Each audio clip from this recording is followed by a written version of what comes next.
So economic activity accelerated in South Florida. U.S. economy growing, global economy sluggish but growing. Florida doing very well in terms of business climate and economic activity. Our South Florida region benefits significantly from that. And additional gains are expected this year. So we ended up 14 in pretty good shape. Let me show you some of the data so you can see what I mean. One is the fact that employment in South Florida, payroll employment, is growing faster than in the state. And the state is growing faster than the nation in payroll employment.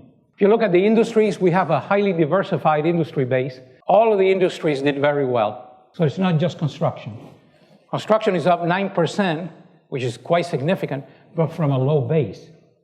We still have not recovered the construction level of employment we had before the financial bubble and the Great Recession. In terms of Florida's trade partners, a lot of them are, of course, in Latin America, and you can see it's mixed. Brazil may grow 1%, that's pretty low for Brazil, which is not good for us here in terms of Brazilian visitors and spending here.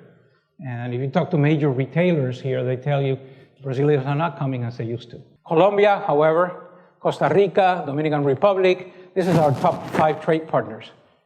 Import-export activity, and Chile are doing well. Florida is likely to perform in the national economy again this year.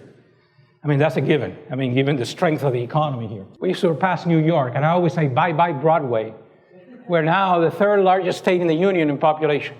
That has challenges relative to education, relative to infrastructure, our road systems, mass transit, and all that. But it has also purchasing power. People coming here, spending money, putting in new homes, putting in new businesses, retail sales. We're the 3rd largest state in the nation, and political power in terms of electoral votes.